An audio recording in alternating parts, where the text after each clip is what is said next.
안녕하세요. 저는 유니콘 멘토 서울대 인류학과 조지훈 멘토입니다. 반갑습니다. 지금부터 저와 함께 인류학과에 대한 학과 정보를 탐색해 보겠습니다. 유니콘 멘토 멘토링이 앞으로 여러분의 진로 설정에 많은 도움이 되기를 바라겠습니다. 감사합니다. 네, 우선 서울대학교는 여러분 다 아시겠지만 이제 관악구에 위치해 있습니다. 아마 우리 학교에서 가장 넓은 학교라고 보시면 될 것 같습니다. 그리고 제가 다니는 인류학과는 기본적으로 인간과 문화가 어떻게 서로 상호 연관을 갖는지에 대해서 학습하는 학과입니다. 흔히 다문화를 배우는 거 아니냐를 말씀하시고 하는데요. 다문화를 생각하시면 좋을 것 같습니다. 기본적으로 인간과 문화에 대한 학문을 배우는 만큼 인류학에서 배우는 학문은 정말 다양합니다. 가령 이제 도시 인류학이라는 게 있습니다. 여기서 배우는 개념은 똑같은 공간에 있는 사람들이 사회 계층에 따라서 어떻게 상황을 인식하는지가 다르다라는 것인데요. 가령 예시를 들어보자면 이제 코로나로 인해서 고시 공부하는데 상권이 많이 어렵습니다. 이제 카페도 다 문을 닫는 상황이고 스터디 카페도 잘 돌아가지 않는 상황인데 거기서 이제 장사하시는 분들 인터뷰하면 코로나 때문에 너무 어려워졌다라고 말씀을 하세요.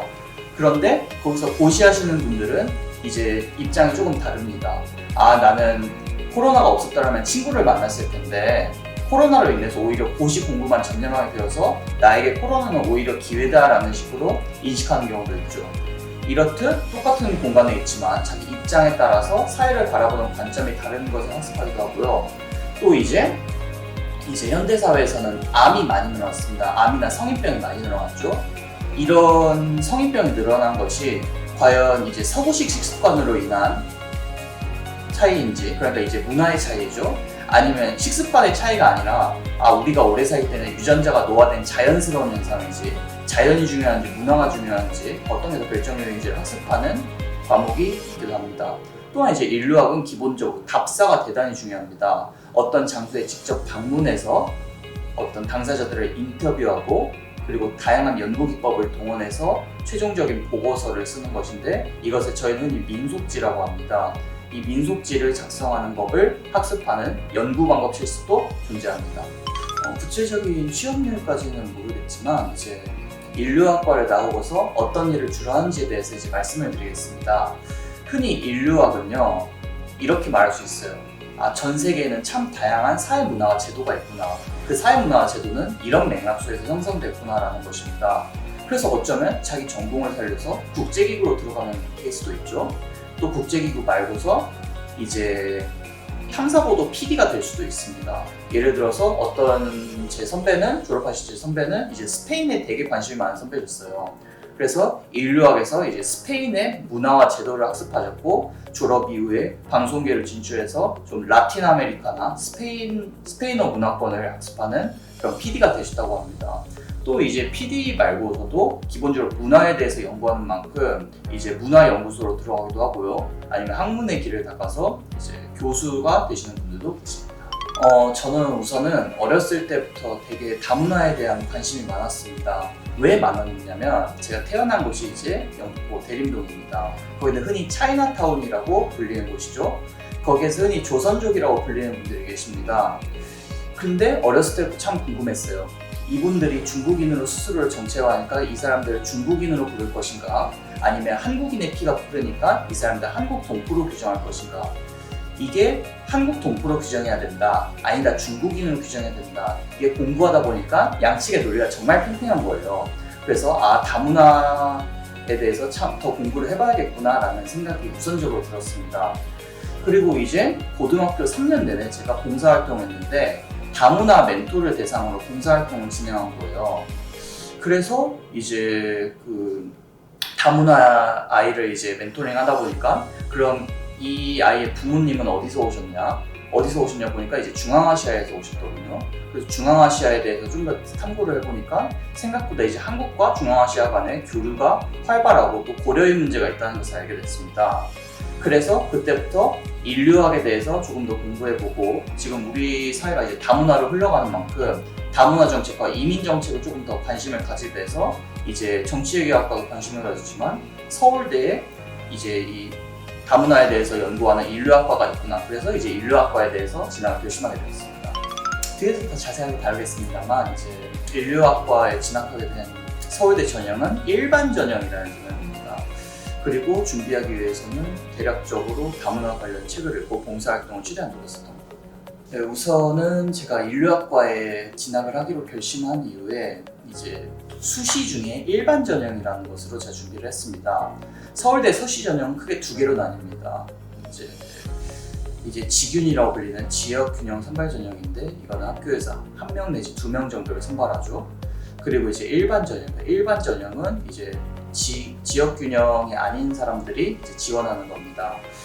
보통 이것은 이제 자기소개서를 작성하고 이제 면접에서는 제시문을 기반으로 준비를 해야 됩니다. 그래서 우선적으로 자기소개서는 어떻게 준비를 했냐면 우선 제가 활동했던 3년 동안 다문화 관련 봉사활동에서 어떤 걸 느꼈는지, 그럼 나중에 이제 정책을 입안하는 사람이 되면 다문화 정책을 어떻게 만들 것인지를 우선 노렸었던 것 같고, 또 이제 자기소개서에 책을 기록하는 란이 있었던 만큼 이제 다문화 관련 책을 쓰려고 했어요. 가령 이제 방드르디 태평양의 끝이라는 책이 있는데 흔히 다들 로빈슨 크루소 이야기 아시는지 모르겠습니다. 이제 로빈슨 크루소라는 탐험을 좋아하는 영국 사람이 갑자기 무인도에 표류를 했는데 거기서 이제 현지 원주민이었던 프라이데를 만나서 이 사람을 하인으로 부린다라는 그런 내용이 포함되죠. 그런데 이제 방드르디 태평양의 끝에서는요, 이제 로빈슨이 표류해가지고 원주민을 하인으로 삼게 되는 건 같기는 한데 이제 시간이 흐르면 흐를수록 그 로빈슨이 원주민 방드르디의 삶에 감화되어 간다, 이런 내용을 담고 있습니다. 그래서 이게 문화인류학에서는 다양한 문화를 편견 없이 이해하는 것이 중요한 만큼 이 책이 제 진로 설정에 나름대로 영향을 미쳤습니다 라는 내용을 담아서 이제 자기소개서를 작성했고요. 또 이제 일반 전형 같은 경우에는요, 제시문 면접을 봅니다. 보통 사회과학에 관한 제시문을 많이 봐요. 그렇기 때문에 이제 시사 문제에 대한 상식 파악이 되게 필수적이거든요.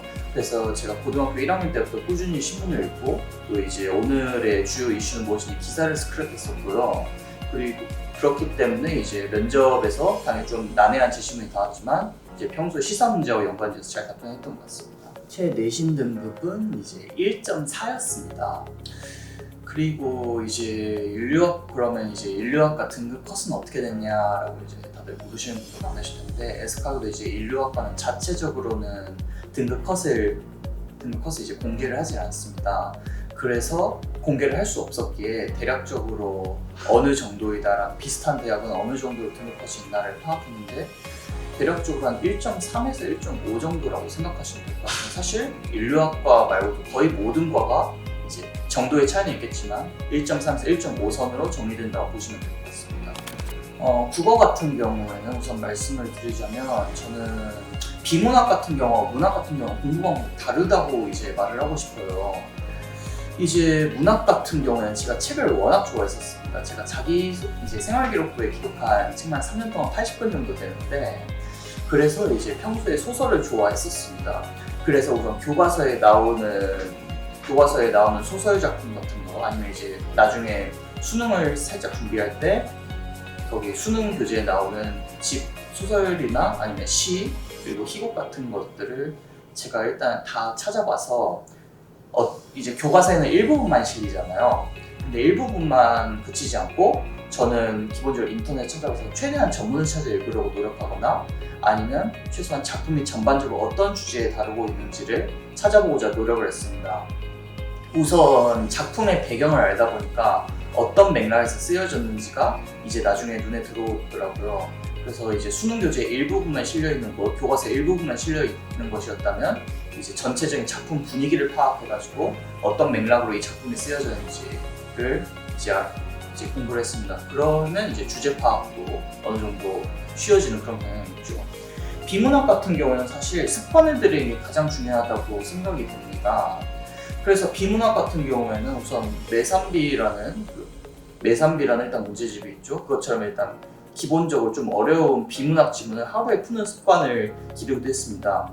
그리고 제가 시사 문제를 파악하기 위해서 되게 신문 기사를 되게 많이 스크랩해왔는데 거기에 이제 논설이 있을 거 아닙니까? 그래서 논설이 있으면 그 논설을 다 스크랩한 내용을 토대로 그럼 여기서 주장하는 바는 무엇인지를 좀 근거는 어떤 예시를 들었는지를 위주로 파악하고 노력을 했습니다.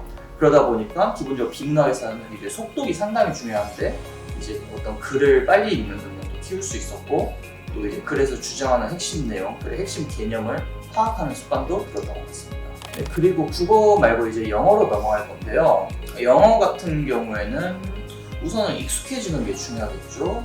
사실 우리가 한 초등학교 초반부터 이제 고등학교 때까지 영어를 배우는데 막상 졸업하면 이제 영어를 잘 하지 못하는 경우가 많습니다. 그래서 우선 말하기 능력 같은 경우에는 사실 직접 많은 외국인들하고 교류를 하세요 이런 말밖에 제가 할 수가 없지만 말하기 말고 기초적으로 학업에서 학습하는 것을 좀 위주로 알려드리고자 합니다. 우선 저는 영어 외신 뉴스를 최대한 많이 봤어요. 근데 그냥 당연히 처음에 들으면 어떤 말인지 모르겠죠? 그래서 저는 최대한 트랜스크립트, 그러니까 영어 자막이 달려있는 거를 위주로 보려고 노력을 했습니다. 그러면 아무래도 영어 자막이 있다 보면 제가 안 들리는 것도 이제 당연히 알 수 있을 거예요. 그러면 뭐가 안 들리는지를 좀 학습하려고 했고 거기서 모르는 단어 같은 것이 있을 겁니다. 그러면 이제 모르는 단어 같은 게 있으면 당연히 단어장을 따로 만들었죠. 그런 식으로 우선 영어 듣기 같은 거는 이제 외신 뉴스 혹은 이제 드라마 같은 데서 최대한 영어 자막을 달아서 보려고 이제 노력을 했습니다. 듣기 같은 게 그렇고요. 이제 쓰기 같은 경우는 당연히 많이 푸셔야 됩니다. 감을 길러야 돼요. 이제 영어 지문 같은 경우는 한국 지문이 아니다 보니까 조금 읽는데 좀 더 시간이 걸릴 겁니다. 비슷한 방식, 국어 비문학 교대처럼 비슷한 방식을 했던 것 같아요. 최대한 많은 텍스트를 주제와 상관없이 골라야 됩니다. 예를 들어서 이제 법률 관련 기사가 있다면 당연히 IT 관련 기사도 좀 고르는 게 괜찮겠죠? 그래서 최대한 다양한 주제로 좀 익숙해지도록 이렇게 노력했던 것 같고 문법 같은 경우에는 이제 특별하게 이제 공부한 부분은 없습니다만은 이제 문법 교재를 사서 제가 부족한 부분을 좀 메꾸려고 노력했던 것 같습니다. 영어를 말씀드렸으니 지금은 수학으로 넘어갈 차례네요. 사실 수학은요 되게 흔히 말하는 공부법에 비해서 학습하기가 되게 어려운 과목입니다. 뭐 이런 말이 있죠. 뭐 교과서를 열심히 봐라 아니면 답지를 제때 보지 마라. 저는 그렇게 생각하지 않습니다. 저도 이제 고등학교 처음 들어왔을 때 저는 제가 수학을 되게 잘한다고 왠지 근거 없는 자신감이 들었어요. 그런데 아니더라고요. 저 처음에 중간고사 성적으로 굉장히 충격을 많이 받았었습니다. 그래서 이렇게 공부하면 안 되겠다라고 좀 수학 실력을 다지고자 노력을 했는데 쉽지가 않은 거예요. 진짜 흔히 말하는 것처럼 답지를 최대한 보지 말고 풀어라라고 하는데 제가 이 개념 자체를 모르기 때문에 답지를 보고 풀어도 쉽지 않은 경우가 있었어요. 아니면 개념 잘 알았는데 이걸 어떻게 응용하는지 상황을 몰랐던 거죠. 그래서 저는 드리고 싶은 말씀이 만약에 수학에 대한 기초가 되어 있지 않다면 우선은 개념을 열심히 공부해야겠죠. 그런데 때로는 개념을 공부하고서도 이 개념을 어떻게 응용할지 모르는 경우가 있습니다. 그럴 때는 이제 답지를 보고 공부를 하시면 좋을 것 같습니다. 왜냐하면 답지에 이 문제를 어떤 식으로 접근했는지 어떤 방식을 어떻게 응용해서 풀었는지 그렇게 나와 있기 때문이죠. 답지만 믿고 공부를 하지 말라는 소리가 아니라요. 답지에 있는 풀이를 보고 처음에는 이제 풀이를 이제 자기가 학습을 해야 되겠죠. 그리고 학습한 다음에는 그럼 나라면 어떤 방식으로 풀 수 있었을까를 연구해 보면 됩니다. 그래서 이제 특정 수준이 되면요, 이제 특정 등급까지는 이제 올라옵니다. 그 특정 등급까지 올라오면 다음부터 해야 되는 것은 조금 더 이제 어려운 심화 문제집으로 넘어가시면 됩니다. 마찬가지로 이제 개념 위주 문제집에서 어느 정도 기초가 닦여 있기 때문에 어지간한 문제는 잘 푸실 수 있을 겁니다. 그런데 또 이제 심화적인 내용을 응용해야 되는 문제가 있죠.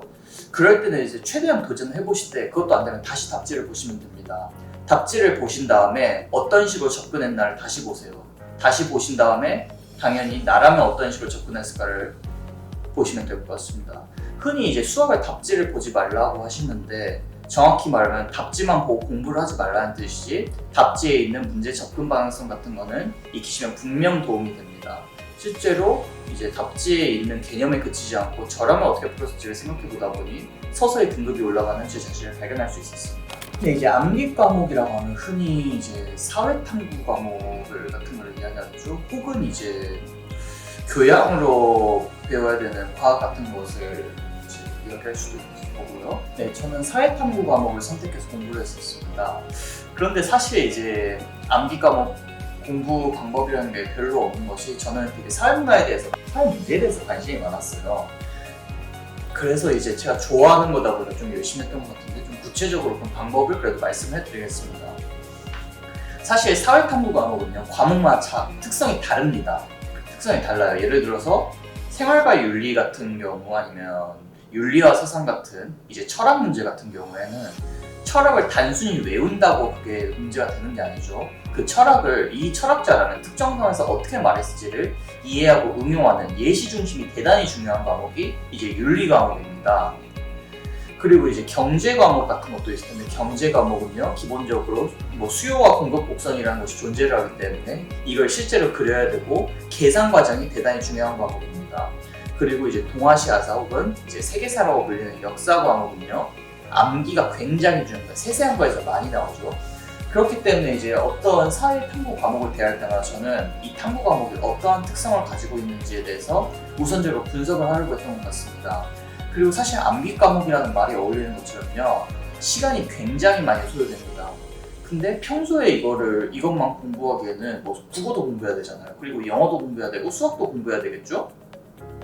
그래서 저는 암기 과목만큼 나중에 외우기 까다롭기 때문에 그날 나간 내용을요 복습한다고는 말 안 하겠습니다. 그날 나간 내용 그냥 읽어봤습니다. 그리고 전날 나간 내용 플러스 그날 나간 내용 그냥 읽어봤습니다.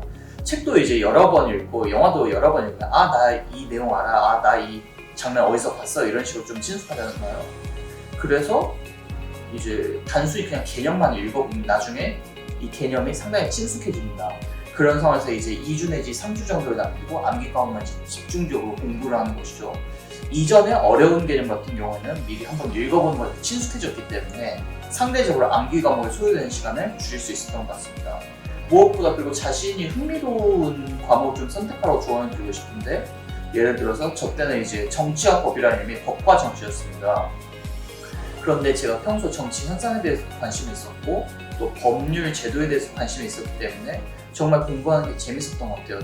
반면에 제가 그렇게 수식에 익숙하지 않았기 때문에 경제를 만약에 선택을 했다면 저는 아마 법과 정치와 법 공부할 때보다 그리 성적은 잘 나오지도 않고 공부하는 과정에서 조금 더 힘들었을 것 같아요. 그래서 우선은 어려운 개념이 있으니 차근차근 한번 읽어보면서 개념을 친숙하게 하는 게 첫 번째일 거고 그리고 두 번째 자기가 흥미로운 과목 위주로 고르라는 게 제 두 번째 조언입니다.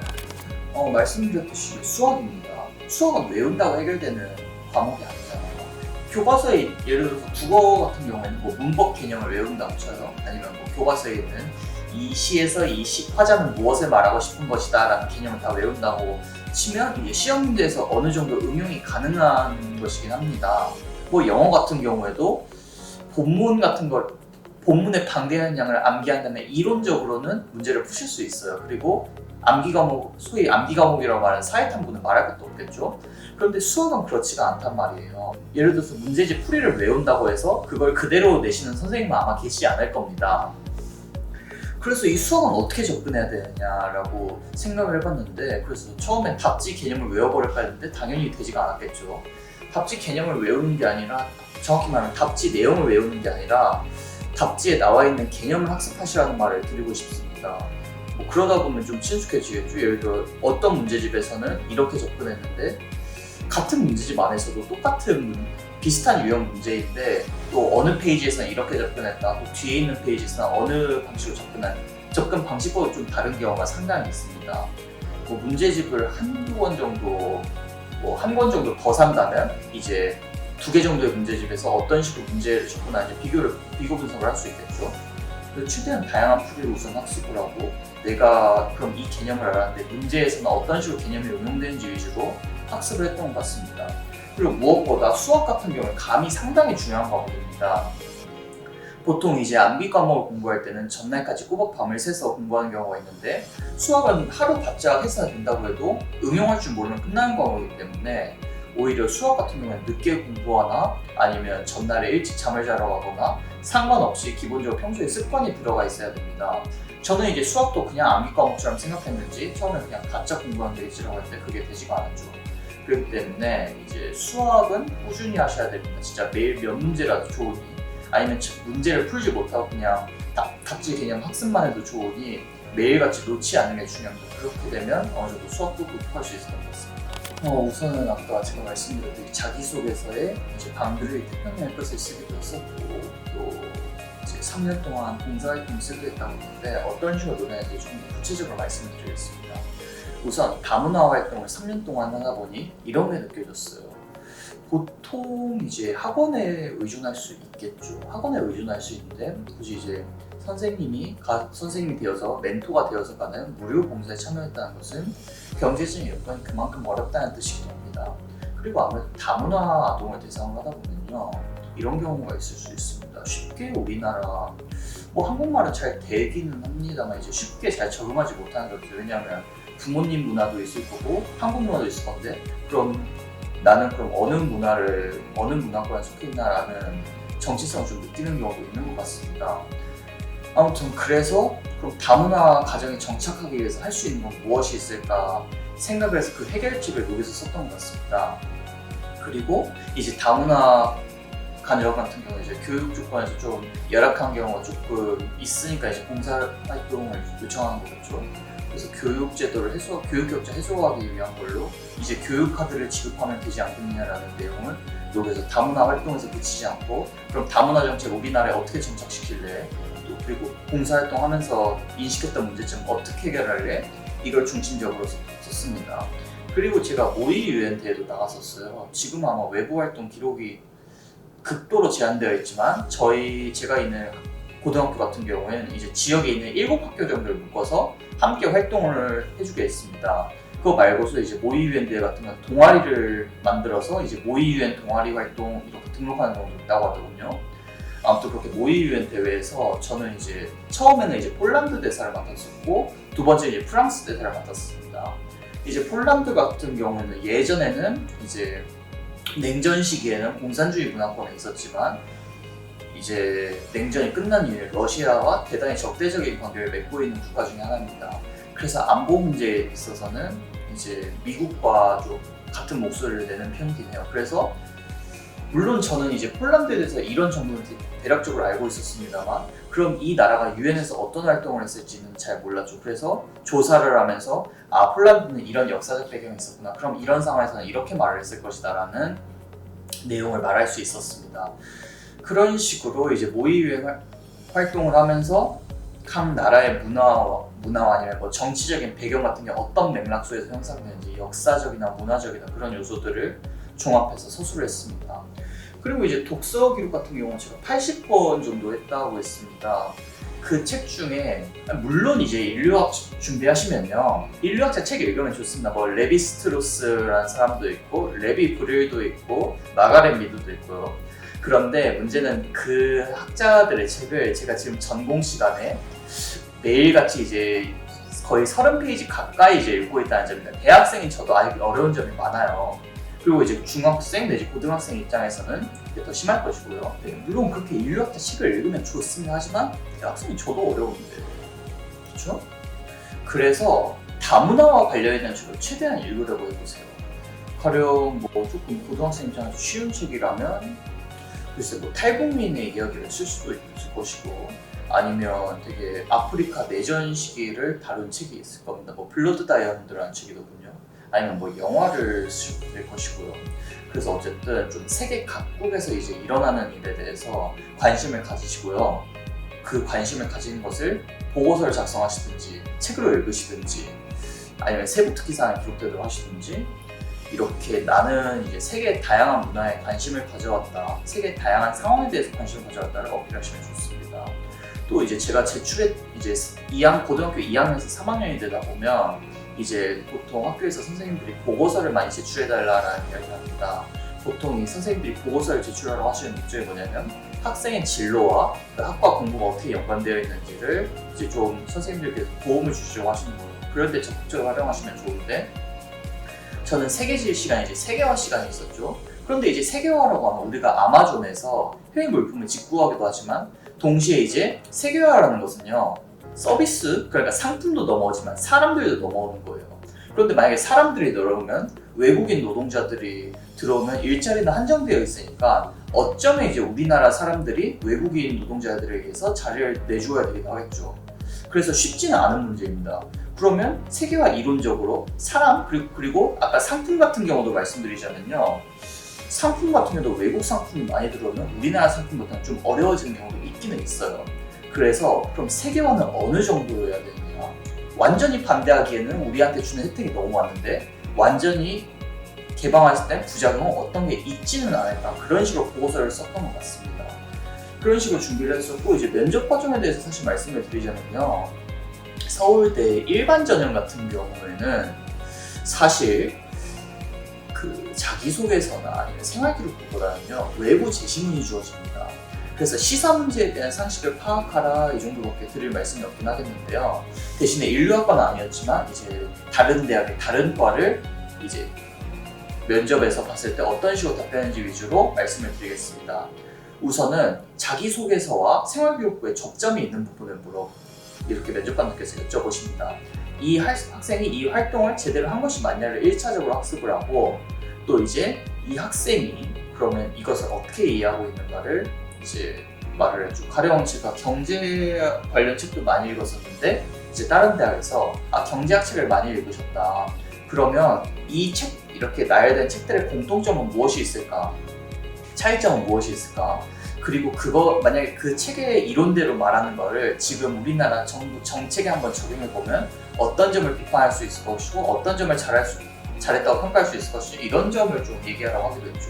기본적으로 그래서 생활기록부 활동 기본적으로 다 숙지하고 계셔야 됩니다. 다 숙지하고 계신 다음에 학과에 대해서 조사하셔야 되는데, 이제 대학교 홈페이지 들어가면 학과 커리큘럼 같은 게 다 나와 있습니다. 그 커리큘럼 보고 어떤 과목을 어떻게 공부하는지 조사를 하세요. 그리고 나는 이제 고등학교 시절에 이런 식으로 준비를 해왔고, 난 중학교 때도 이런 식으로 준비를 해왔고, 나는 이제 대학에 가면 내 경험을 바탕으로 이런 과목을 중점적으로 공부하고 싶다라는 식으로 답변을 하시면 면접관들에서 호평을 받을 수 있으실 겁니다. 시간 관리에 대해서 조금 얘기를 드리자면, 우선은 저는 침대를 멀리하라고 이제 말씀을 드리고 싶어요. 왜냐하면 침대가 있으면 기본적으로 편해요. 저는 처음에 고등학교 1학년 때죠. 그냥 피곤하니까 이제 침대에서 교과서 공부해서, 근데 그거 안 돼요. 일어나 보니까 교과서는 제 머리맡에 있고, 분명히 12시쯤에 이제 침대에서 공부해야지라고 누웠는데 아침에 일어나 보니까 6시 50분쯤 되어 있고, 아무튼 그랬었습니다. 그래서 우선은 편한 환경은 공부의 적이라고 할 수 있어요. 물론 편한 환경은 휴식할 때는 되게 좋은데요, 최대한 이제 편한 환경을 좀 멀리하는 게 좋아요. 그래서 저는 집에서는 공부를 최대한 하지 않고 도서관에 갔어요. 또 독서실도 아닌 게, 독서실은 이제 주위에 어떤 사람이 있는지를 볼 수가 없었어요. 그래서 그게 너무 신경 쓰이더라고요. 내가 어떻게 하든지 간에 이제 다른 사람이 어떻게 하는지도 모르니까. 반면 이제 열려있는 도서관 같은 경우에는 남들이 어떻게 하고 있는지가 보이니까 저도 이제 동기부여가 되는 것 같아요. 그런데 사실 이제 코로나 상황이라서 이 도서관도, 제 동네에 있는 구립도서관도 문을 닫았더라고요. 그래서 집에서 공부하시는 수밖에 답이 없는데, 그러면 말씀드렸듯이 이제 최대한 편한 환경을 좀 멀리 해야 되겠죠? 그래서 이제 우선은 침대를 멀리 하시고요. 기왕이면 핸드폰 같은 것도 침대에 있는 방에 같이 두면 아주 좋겠네요. 그리고 이제 수학같이 문제를 푸는 거는 상관이 없는데요, 앉아있다 보면 집중이 안 되는 경우가 있어요. 3시간 넘게 앉아있으면 집중이 될 리가 없거든요, 사실. 그래서 저는 예를 들어 암기 과목 같은 경우는 최대한 일어나서 했습니다. 일어나서 하고, 또 잘 안 되면 이제 좀 간식 같은 것도 먹었지만 기본적으로 정해진 시간은 다 이제 지켰던 것 같습니다.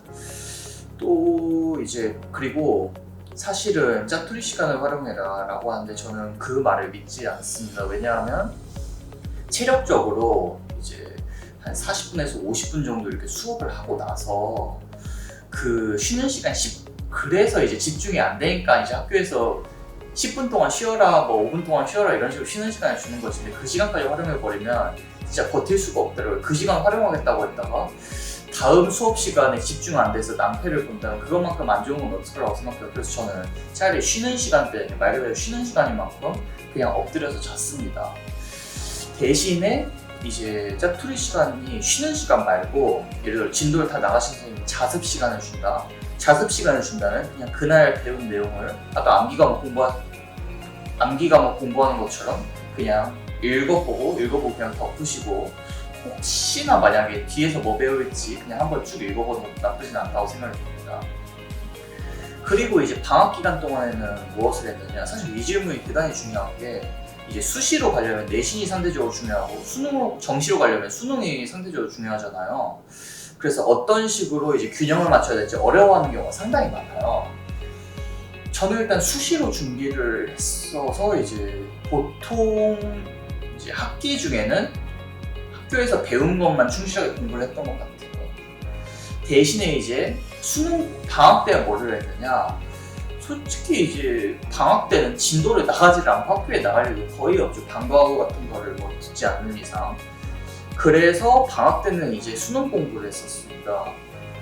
사실 이게 에너지가 분산되는 것만큼 이게 어려운 게 없는데, 보통 이제 학기 중에 이제 수능 공부 그리고 내신 공부를 동시에 하려다 보면 이것도 저것도 안 되는 것 같다는 생각이 많이 들었어요. 왜냐하면 수능 같은 경우 그리고 내신 같은 경우는 접근하는 방식도 다르거든요. 문제 유형도 살짝 다르고요. 수능이 조금 더 넓게 낸다면 내신은 이제 변별력 문제 때문에 조금 더 세밀한 걸 물어보는 경향성이 있는 것처럼요. 어쨌든 그래서 저는 방학 때는 이제 내신이 아닌 수능에 집중을 했고, 정규 학기 때는 이제 내신에 조금 더 집중을 해서 그런 식으로 공부를 해왔습니다. 그리고 이제 시험 기간 시간 관리 전략 같은 경우는 우선은 저는 보통 중간고사 언제 시작해요, 기말고사 언제 시작해요 이런 식으로 했었는데, 사실 배우시다 보면 내용이 나옵니다. 그래서 이제 그날 배운 내용 어느 정도 보는 게 중요한데, 배우다 보면 이제 도무지 이해가 안 되는데 진짜 수업 시간에 이거 뭔 소리야 생각이 많이 들었는데, 이제 어느새 수업을 끝나니까 선생님은 이제 나가 계시고요. 그러면 이제 나중에 당연히 이제 선생님께 질문을 해야 되겠지만 어려운 게 있으면 그날 바로 이제 반드시 보는 게 중요하다고 생각이 돼요. 그래야지 이제 나중에 수능이 아니라 이제 시험 기간 동안에 좀 어려운 개념이 있으면 그거 때문에 좀 낑낑거리거나 아니면 좀 그거를 좀 외우기 어려워해서 시간이 많이 가는 경우가 상당히 많은데, 그런 게 조금 덜할 수 있습니다.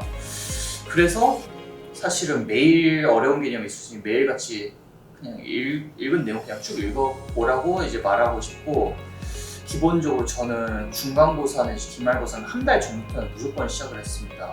그리고 저는 어떤 과목이든지 간에 교과서, 수학 빼고 이제 모든 교과서를 5번 정도는 시험 범위까지 다 읽으려고 노력을 했어요. 5번 정도 왜 5번이냐? 딱히 기준은 없고 5번 이상을 읽다 보면 이제 어떤 그냥 넘겨만 봤을 때 어떤 거구나라고 하고 넘어갈 수 있을 정도. 그리고 이제 중요한 게 있는데, 절대로 문제집 먼저 풀지 마세요. 어느 정도 이제 개념 학습이 되면 이제 그것을 응용해서 하는 것이지, 문제집 풀면 정말 어려워요. 개념을 모르니까 당연히 많이 틀려요. 그런데 문제집 예를 들어 설령 해설풀이를 본다고 쳐도 도대체 무슨 소리 하면서 넘어갑니다. 그리고 이 문제집을 푸는 시간이 너무 많다 보니까 개념 복습할 시간도 그만큼 쪼갰어야 되는, 차라리 그것보다는 개념을 학습할 때 확실하게 학습을 하고 그 다음에 문제집을 풀어야지, 이것도 저것도 아닌 상태로 둘 다 하려고 하다 보면 정말 어려워지는 경우 많으니까 이것도 기억해 주셨으면 돼요. 학창시절 고민이라 우선 크게는 없긴 했는데, 슬럼프에 대해서 조금 이야기를 하고 싶어요. 누구나 이제 슬럼프가 오죠. 어떻게 오는지는 이제 사람마다 다르지만 어느 순간 이런 게 있어요. 갑자기 내가 지금 잘 살아가고 있는 거 맞나? 이렇게 살아가는데 의미는 있나? 가끔씩 이제 자기가 제대로 살아가는지 갑자기 돌아보게 되죠. 그리고 그러다 보면 공부도 손에 안 잡히고 갑자기 친구들과 노는 것도 즐겁지가 않아요. 왜냐면 내가 지금 똑바로 살아가고 있나, 이게 너무 고민이 많이 되거든요. 그래서 이제 슬럼프는 이겨내는 게 중요하다고 생각해요. 그럼 어떻게 제가 이겨내는지 말씀을 좀 드리고 싶네요. 우선은요, 즐거운 상상하세요. 자, 즐거운 상상이 어떤 거냐면, 정확히 말하면요, 지금 뭐 중학교 내지 고등학교인데 제가 대학에 와서 느껴보니까 고등학교는 아무래도 그냥 주어져 있는 공부가 우선적이에요. 그리고 다른 무슨 생활기록부를 채운다고 해도 그건 2차적인 내용이지, 내신이 안 되면 이제 수시에서 불리한 만큼 내신 공부만 이제 엄청나게 해야 됩니다. 그런데 이제 대학에 와서는 좀 그렇지가 않단 말이에요. 대외 활동도 할 수 있어요. 예를 들어서 무슨 대기업 서포터즈를 할 수도 있겠고, 아니면 외교부 같은 데서 하는 무슨 기자단을 할 수도 있고, 자기 진로를 탐색할 수 있는 시기가 대학교라고 저는 생각을 해요. 그래서 이렇게 생각을 해보시면 좋을 것 같아요. 이 답답한 고등학교를 버티면 대학에 갈 수 있다. 이 대학에 가는데 최대한 나에게 기회를 줄 수 있는 그런 좋은 대학을 가야 되지 않겠냐라고 생각이 들면 슬럼프가 1차적으로는 잦아들었습니다. 자, 그럼 2차적으로 잦아들었을 때는 어떻게 해야 되냐면 생각보다 내 주위에는 좋은 사람이 많구나라는 것을 생각하면 될 것 같아요. 저도 되게 힘들었을 때 의지했던 친구가 있었는데 그 친구한테 나는 얼마나 힘든지를 좀 다 털어놓았던 적이 있어요. 슬럼프는 기본적으로 자기가 인생에 대해서 좀 많이 의심을 하고 그런 시기인 만큼 해결하는 것도 중요한데 우선은 내가 이걸 이겨내면 어떻게 더 성장할 것인지 생각해보는 것도 괜찮고, 두 번째로 힘들다면 진짜 이야기를 해서 털어놔야죠. 그 상황이 좋아지지 않더라도 저는 털어놓는 것만으로도 충분히 좋아진다고 생각해요. 그래서 어떤 특정 시기를 지나니까 다시 언제 그랬는데 슬럼프도 없고 이제 정상 그대로 달릴 수 있습니다. 네, 우선은 저는 노래 부르는 걸 굉장히 좋아해서 이제 통보가 나기 전 제가 기억하기로 그게 하루 빨리 나왔을 거예요, 예전보다. 그래서 당연히 저는 그때까지 스마트폰이 아니었어요. 그래서 이제 그때까지 스마트폰이 아니어서 그냥 노래방에서 이제 노래를 부르고 있었는데 갑자기 확인을 했더라. 이러면 문제가 없는 거예요. 그래가지고 노래 부르는 것을 멈추고 이제 집으로 후다닥 가서 보니까 뭐 합격이 있더라고요. 그런데 솔직히 말씀드리면 처음에 실감 안 났어요. 그러니까 왜냐하면 이제 면접 때 교수님이 두 분 계셨는데 이제 한 분은 이제 학생은 그렇게 생각하는군요 뭐 이런 식으로 했는데 한 교수님은 근데 학생 그게 말이 된다고 생각하나 이런 식으로 좀 무섭게 하셨던 교수님이에요. 실제로 대학에 들어와서 수업을 들어갔는데 정말 무서운 교수님이 맞더라고요. 일부러 그러신 게 아니라 그게 원래 자연스러우셨던 분인 것 같은데, 그래서 처음에는 나 분명히 면접 못 봤다고 생각했는데 왜 여기에 붙었지라는 생각도 들었고, 그래서 처음엔 그냥 감흥이 없어서 그냥 붙었구나 하고 일단 너무 피곤했기 때문에 계속 다시 잤어요. 다시 자고 다음 날도 이제 붙었구나 라고 생각이 됐으니까 더 할 거 없다고 생각해서 더 피로감 때문에 더 자고, 근데 이제 이틀 3일 자고 이제 친구들하고 약속을 하다 보니까 붙었다면서 이제 축하해주는 친구들도 있었고 한 1주에서 2주 정도 되니까 실감이 났었던 것 같아요. 그래서 약간 좀 뒤늦게 뭔가 좀 뭉클하더라고요. 막 내가 진짜 이를 고등학교 3학년 동안에 이제 고생했던 게 막 생각이 다시 나기도 했고, 그래서 이렇구나, 그럼 난 대학에 가면 무엇을 해야겠구나라는 이제 계획도 세웠고, 대학 가면 뭐 친구들하고 이런 활동도 해야지 계획도 세웠고, 그래서 아마 이제 뒤늦게 이제 감동이 몰아닥친 후에는 대학 가면 뭐 하지 열심히 계획을 세우느라 시간을 많이 보낸 것 같아요. 그때부터 거의 밤낮이 바뀌어서 제가 평소에 되게 일찍 자고 일찍 일어나는 그런 성격이었는데 대학 기간 동안에는 열심히 막 새벽까지 계획 짜는 게 막 재밌더라고요. 막 계획만 짜다가 이제 다시 자고 그런 식으로 이제 그 대학 입학 직전까지 시기를 보냈어요. 우선은 고등학교와 대학은 많이 달라요. 그래서 굳이 서울대를 합격했기 때문에 내 인생이 달라졌다는 거는 아니지만 좀 생각이 좀 많이 바뀌게 됐던 계기인 것 같아요. 왜냐하면 중학교나 고등학교 때는 솔직히 공부만 잘하면 어느 정도 인정을 받아왔어요. 이 친구는 좋은 대학을 갈 거니까 뭐 좋은 애다라고. 그런데 이제 대학 때부터는 이제 법적으로 성인이 된단 말이에요. 그렇다 보면 이제 사회생활을 하는 법도 배우게 되죠. 사회생활 하는 법도 배우게 되고, 예를 들어서 더 이상 이제 학력만 좋다고 하면 더 이상 이제 성적만 좋다고, 예를 들어 성격에 문제가 있다든가 그런 거를 용납해 주지를 첫 번째로 않아요. 그걸 물론 어리니까라고 하지만 뭐 어리다고 해도 이제 성인인데 한두 번으로 끈을 봐주지. 그래서 이제 진정한 사회생활을 배울 수 있는 시구나라고 생각이 돼요. 그래서 대학에 와서 조금 때로는 저보다 한두 살 많은 분들이 어떤 식으로 행동하는지, 그냥 처음에는 이제 고등학교 티 못 벗어 이제 20살이었지만 그럼 이 형이나 아니면 이 누나들은 어떤 식으로 지금 생활하고 있는지를 좀 많이 배우게 됐고, 무엇보다 저는 대학에 와서 이런저런 사람들을 대단히 많이 만나게 됐어요. 그래서 약간 그냥 고등학교를 졸업하고 바로 이제 스타트업 같은 개인 사업을 해가지고 나름대로 성공한 형도 계시고, 아니면 어떤 시민단체 쪽에서 열심히 일을 하고 있는 누나도 제가 만나봤고, 그래서 정말 대학에 입학하고 나서는 그냥 고등학교에 배운 것처럼 공부만 열심히 하는 게 다가 아니고 그냥 자기를 얼마나 자기 진로를 확실한지, 대학 졸업할 일을 뭐 할 것이고 평소에 이제 인생 살아갈 때 어떤 마음가짐으로 살면 좋겠구나, 이런 걸 많이 배우게 됐던 것 같아요. 성인이기 때문에, 물론 성인 자유에 대해서 책임을 져야 되는 건 있지만 성인이기 때문에 주어지는 자유가 상당히 많았던 것 같아요. 그래서 친구들 이제 학과 친구들하고 이제 마음만 어디 롯데월드 같은 이제 공원에 놀러 가기도 했었고 또 친해진 친구들 이제 수업을 같이 듣는 걸 이제 격강이라고 해요. 이제 강의를 같이 듣다가 이제 전혀 다른 과 사람이었는데 그냥 친해져서 무슨 뭐 SN 뭐 인스타그램 같은 거 교환을 하고 그다음에 친해서 같이 밥도 먹고 또 이제 교내 행사 다니다 보면 평상시에는 전혀 만나보지 못했었을 사람 왜냐면 저희 학교가 되게 넓거든요.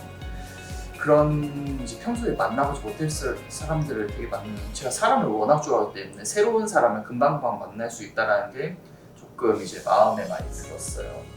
그리고 이제 동아리를 말씀드리자면 사실 코로나 때문에 이 동아리가 없어졌는데요. 그 서울대와 도쿄대가 교류를 하는 동아리였어요. 그러니까 한 일주일 동안은 이제 서울에 머물고 나머지 일주일 중에 이제 도쿄에 가고 아니면 뭐 도쿄에 먼저 간 다음에 나머지 일주일 동안 서울에 오는 방법도 있긴 한데 우선은 이제 한국하고 일본의 좀 차이를 다룬 교육 세미나를 일단 준비를 해야 돼요. 제가 했던 것 중에 하나는 이제 한국하고 일본의 입시 제도가 어떻게 다른가. 그래서 실제로 이제 입시학원에 방문했던 그런 기억이 나요. 아무튼 그런 식으로 이제 팀별로 교육 세미나를 준비하는데 교육 세미나 끝난 때부터 진짜 이제 시부야라고 이제 일본에 되게 유명한 관광명소인데 거기서 막 쇼핑도 했고 그다음에 일본 친구들 롯데월드 데려가기도 했었고 특히나 이제 당시에 2019년 8월이면 한국과 일본 관계가 굉장히 안 좋았을 때예요. 근데 그래가지고 저희 동아리 차원에서 무슨 한일 관계 인식 개선 캠페인 같은 것도 했었는데 어쨌건 이제 서로 좀 다른 문화권이에요. 저희는 한국에서 태어나서 한국적으로 사고할 수 있고 그 친구들 일본에서 태어나서 일본적인 사고를 할 텐데 그래서 서로 생각이 다르면서도 또 이제 같은 나이 또래니까 좀 어느 정도 공감대도 있었고 그래서 차이는 무엇인지 공감대 형성할 수 있는 건 무엇인지를 좀 연구해서 제가 이제 그 동아리를 그만두고 난 이후로 이 동아리는 내 인생을 바꿔 꼭 들어가라 라고 말을 많이 했는데 그 동아리는 이제 코로나 때문에 일본을 가기가 너무 어려워서 이제 아쉽지만 없어져 버린 역사적으로 사라진 동아리라고 알 수 있을 것 같아요. 대학에 어려웠던 점은 이제 말 그대로 성인입니다. 그래서 모든 행동에 대해서 자기가 책임을 스스로 질 줄 알아야 돼요. 예를 들어서 좀 극단적인 예시 하나 들어보죠. 제가 자다가 수업을 못 간 적이 있어요. 아무도 안 깨워주고. 물론 이제 친구들이 야 어디야 뭐 주영아 어디야 하면서 이제 전화가 오긴 하는데 교수님이 안 불러줍니다. 교수님이 조교한테 막 이 학생 전화 좀 해주는데 절대로 그러지를 않습니다. 그렇기 때문에 이제 수업을 빠져서 예를 들어서 출석상에서 불리기 생겼다 그건 자기 책임입니다. 뭐 그게 일단 자기 책임이고 또 이제 친구들을 만드는 것도 자기 책임이에요. 이제 저도 이제 1학년 때 사귀었던 친구들 중에 이제 어떤 이유 때문에 멀어져서 더 이상 연락을 안 하는 친구도 있고 이제 중학교나 고등학교는 매일같이 이제 사람들을 보다 보니까 되게 익숙해요. 그냥 내가 다가가지 않아도 친구를 만들 수 있는데 그렇지 않고 대학교는 그렇지가 않아요. 이제 같은 학과 사람들이라 하더라도 저희는 다행히 이제 20명 정도로 학과 인원이 좀 적었기 때문에 가능했지만 글쎄 좀 다른 과 좀 예를 들어 경제학과처럼 한 50명에서 100명 정도 되는 데는 자기가 스스로 다가가지 않은 친구들을 만들 수 없어요. 그래서 같은 과 사람인데 그 사람이 누구야 하는 걸 충분히 일어날 수 있어요. 그렇기 때문에 인간관계를 자기가 만들어가는 거고 유독 이제 대학교에서는 인간관계가 새로 생겨나기도 하지만 사이가 멀어지면 진짜 관계를 끊는 경우도 상당히 많이 느껴져요. 그래서 모든 일에 스스로 책임을 져야 된다. 더 이상 뭐 학생이라는 이유로 봐주지를 않으니까 그게 조금 어려웠던 것 같은데 그래서 해결책이 있다면 결국 시간이 약이라고 생각해요. 사실 우리는 그렇게 완벽한 존재가 아니잖아요. 처음에 실수도 하고 뭐 다들 처음엔 다 신발끈 묶는 걸 몰랐겠지만 나중에 스스로 배워가면서 잘 묶고 그럴 줄 알았던 것처럼 그래서 결국 처음에는 그런 시기가 있어요. 대학이 좀 버거울 때가 있을 텐데 그리고 좀 상처를 많이 받겠죠. 내가 분명히 고등학교 때 이렇지 않았는데 왜 이랬을까? 애들이 나 싫어하는 거 아닌가? 뭐 이런 식으로. 하지만 결국 시간이 약이에요. 그만큼 많이 좀 부딪혀보고 많이 좀 어려움도 겪어보고 그럼 스스로 대학생활 잘하는 법 그리고 성인으로서 책임을 지는 법은 스스로 터득해야 됩니다. 애석하게도 고등학교 때는 없는데 대신에 중학교 때 고등학교 입시 준비하면서 느꼈던 거를 좀 말씀을 드리고 싶어요. 그거 고등학교 때 이제 대학교 준비하면서 느꼈던 좀 비교할 수 있을 것 같은데 제가 중학교는 이제 동네 중학교를 나왔었는데 이제 동네에 있는 중학교 나왔었는데 제가 외국어 그러니까 특목고를 가서 제가 엄청나게 준비를 했었어요. 근데 그때하고 고등학교 때 이제 서울대 준비한 거랑 너무 많이 차이가 나서 그걸 좀 말씀드리고 싶어요. 우선은 중학교 때는 이제 공부를 잘한다고 좀 주위 애들 빨봤던 그런 특성이 좀 있는 것 같아요. 그리고 쉬는 시간인데도 지금 이제 고등학교 때는 쉬는 시간 그냥 쉬세요 노세요 이렇게 제가 말씀을 드렸는데 진짜 중학교 때는 쉬는 시간에도 그냥 막 책을 봤어요. 그냥 어떻게 그렇게 지금 가능했는지 모르겠는데 그런 식으로 책을 봤고 진짜 어울리는 것도 그냥 어울릴 애들하고만 많이 어울렸던 것 같아요. 근데 그러다 보니까 결국에는 이제 제가 외고를 못 가고 떨어졌었거든요. 떨어졌는데 그때 떨어지니까 마음이 되게 아프더라고요. 그때 울었는데 어쨌건 이제 근데 이제 고등학교는요 제 지역이 아니라 이제 제 지역에서 조금 떨어진 데로 갔어요. 왜냐면 거기가 일반고였는데 기숙사를 좀 성적 상위과 애들한테 제공해준다는 얘기가 있어서 그래서 이제 기숙사 있는 학교로 갔습니다. 일반고에 기숙사가 있어요. 거기서 갔는데 우선은 저희 집에서 한 45분 정도 떨어져 있었어요. 보통 이제 대학생들은 1시간 이내면 가깝네 이렇게 생각하지만 고등학생 입장에서 좀 많이 힘들죠. 그렇기 때문에 아는 사람이 진짜 한 명도 없었어요. 한 명도 없었는데 예전처럼 막 중학교 때 했던 것처럼 막 쉬는 시간에 막 혼자서 막 책 읽으면서 흥미롭고 뭐 이거는 전혀 되지가 않았고 내가 다가가자면 친구들을 만들 수 없죠. 왜냐면 그 친구들은 저를 몰라요. 중학교 때부터 같이 했던 친구들하고 어울리지 누가 고등학교 때 처음 보는 애하고 처음에 어울려요. 그렇죠? 그래서 좀 다가가는 법 좀 더 배웠었던 것 같고 그리고 어쨌든 제가 외고를 떨어지면서 좀 느꼈던 건데 세상에는 정말 대단한 사람들이 참 많아요. 그렇기 때문에 공부가 잘한다고 남을 깔보지 않는 습관을 우선적으로 갖춰야 됐고 그리고 남 깔보면서 이 친구는 이래서 한대 쟤는 이래서 한대라고 남 미워하다 보면 자기도 그 미워함을 돌려받게 되어 있을 거예요. 아무튼 그런 식으로 좀 인간관계에 있어서도 조금 고등학교는 넓어졌고 중학교 때는 공부만 하지 않고 애들하고 친구들하고 어울리기도 하고 싶은 거를 어느 정도 하면서 약간 좀 쉬면서 널널하게 보냈던 거 널널하게 보냈다고 공부를 안 했다는 건 아니고 중학교 때보다는 조금 친구들하고 어울리는 법도 배우고 노는 법도 배우고 이런 식으로 성장을 했던 것 같은데 결론적으로 드리고 싶은 말씀은 공부하면 당연히 좋은데요. 공부는 중요하지만 공부가 다가 아니고 어울리는 것도 충분히 습득을 하셔야 된다라는 생각이 들어요. 그래서 저는 고등학교 때는 사실 불만이 없는데 중학교 때로 돌아간다면 진짜 그때 왜 그랬을까? 고등학교 때처럼 해도 결국 좋은 대학 갈 수 있었을 텐데 왜 결국에는 떨어졌어요. 특목고로 가야 되고 친구들도 멀리하고 나만 잘 하다 보니까 그건 조금 후회가 돼요. 지금 가지고 있는 꿈은 아마 진로 고민일 텐데 두 가지 중 하나가 하고 싶어요. 첫 번째는 이제 로스쿨에 진학해서 변호사가 되고 싶은 게 우선적으로 목표예요. 진짜 제가 어렸을 때부터 그때 삼성하고 애플하고 아마 소송을 했던 게 기억이 나는데 아니 그게 그렇게 재밌더라고요. 사건 기록보면 무슨 소리인지 거의 못 알아듣겠는데 아무튼 재밌어 보여서 그렇게 휴대폰으로 유명한 두 회사가 그렇게 분쟁을 벌였대요. 그래서 기업 문제에 대해서 조금 기업 분쟁 같은 거에 참여를 하는 변호사가 되고 싶다는 게 우선적으로 생각이 들었고 두 번째로 국제기구도 좀 가고 싶다는 생각이 들었어요. 제가 고등학교 때 계속 모의유엔 활동을 해왔던 것도 그렇고 1학년 때 했던 도쿄대와의 교류 활동도 있었고 정말 이제 세상은 넓고 다양한 사람들이 많다는 생각이 들더라고요. 그래서 이제 우선적으로 로스쿨 같은 경우는 학점이 대단히 중요합니다. 이것도 또 하나의 입시라고 볼 수 있어요.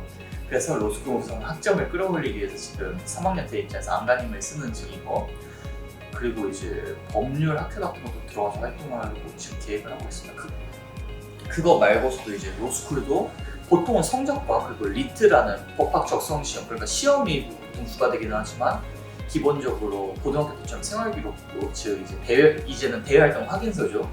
그래서 최대한 대외활동 확인서 예를 들어 저는 이제 은퇴한 지 얼마 안 되긴 했는데 이틀 전이요. 네, 이틀 전까지만 해도 이제 교육봉사단에서 이제 몸을 담아가지고 생활을 해왔습니다. 그래서 방학 때마다 농어촌 지역에 내려와서 이제 봉사단 하는 것도 있었고 다문화 관심 있어 한때 다문화 봉사단에서 몸을 담았었고 말씀드린 도쿄대랑 서울대 교류하는 거에도 몸을 담았었죠. 그런 식으로 이제 관련 대외 활동을 해왔고 이게 로스쿨에 가서 어떻게 연관을 지을 수 있는지를 열심히 생각 중이고요. 국제기구 말씀드리자면 우선은 이것도 최근에 끝났네요. 최근에 끝난 거 계속 말씀을 드리는데 지난주 금요일에 끝났어요. 이제 대외 활동이 이제 유엔 협회 세계연맹이라는 곳이었는데 거기에 한국지구가 있어요. 거기서 이제 국제기구란 무엇인지 그리고 국제기구에 근무하시던 직원분들 직접 와가지고 강연도 해주시고 저희가 이제 유엔에 몇 가지 이념이 있을 거 아니에요. 예를 들어 지속가능한 발전을 위해서는 무슨 어떤 교육이 필요하다, 어떤 평화로운 제도가 필요하다 같은 그래서 유엔의 기본 이념에 따른 보고서를 저희가 직접 만들어서 보고서를 작성해서 제출하게 되죠. 그리고 이제 국제기구를 위해서는 사실 공용어가 여러 개가 있어요. 뭐 영어뿐만이 아니라 이제 러시아어도 있고 프랑스어도 있고 아랍어도 있죠. 그래서 저는 러시아어를 지금 공부를 하고 있고 아마 내년 1월쯤에 러시아 어학 시험을 이제 볼 수 있을 것 같습니다.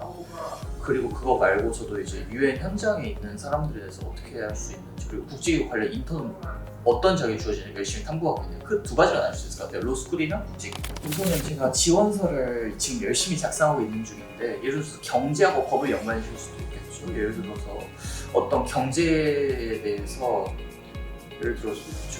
대해서 뭐 어떤 규제는 경제를 활성화시키는가, 아니면 경제법도 있었고, 그 다음에 범죄학회라는 것도 있었는데, 이것은 그 범죄를 어떤 관점에서 바라볼 수 있을까, 이 범죄가 일어나는 게 어떤 사회적인 원인이 큰지, 이런 점을 연구하는 게 이제, 그래서 법률 관련한 좀 들어보려고 하고 있습니다. 이전까지는 이제 무슨 경제학회 같은 것도 들었었고, 아니면 사회문제 다루는 그냥 시사토론도 활동을 했었고 그랬었는데, 지금은 이제 법률 관련 학회도 좀 보강을 하려고 노력 중입니다. 네, 마지막으로 좀 제 얘기가 들었는데, 하고 싶은 일을 하면서 사실은 말 하고 싶어요. 좀 하고 싶은 일을 하고, 우선은 뭐 이런 걱정을 할 수도 있을 거예요. 뭐 이 학과 뭐 취업 안 되지 않을까, 뭐 이런 이 대학 취업 안 되나요? 그런데 제 경험으로 봤을 때는 자기가 그냥 적성에도 맞지 않는 일 억지로 하면서 스트레스 받는 것보다는요, 자기가 좋아하는 일을 하면 성과도 잘 낼 수 있어요. 성과도 잘 낼 수 있고, 그만큼 재미가 있으니까 열심히 할 수 있게 되죠. 그리고 기본적으로 특히 제 학과가 사회과학이에요. 사회과학은 모든 거 연관 지을 수 있어요. 경제학과도 연관 지을 수 있거든요. 뭐 어느 지역은 뭐 자본주의가 좀 발달했는데 이 지역은 좀 그 1대1 교환보다는 좀 대가 없이 주는 자기 지위 과시하려는 문화가 발달했구나. 이걸 경제인류학이라고 하는데, 아무튼 뭐 법과 제도가 참 다양해라고 하면 이제 법과 제도를 인류학하고 연관시킨 거겠죠. 그런 식으로 모든 사회학은 서로 이게 촘촘하게 연관이 되어 있기 때문에 모든 사회학이 사실 할 게 많습니다. 그래서 참 많은 사회과학 중에 자기가 어떤 거에 유독 관심이 있는지 그걸로 나뉠 뿐이에요. 그래서 비단 인류학과 아니더라도 여러분이 하고 싶은 일을 하다 보면요, 결과는 스스로 따라오게 되어 있다는 말씀을 드리고 싶네요. 네, 감사합니다.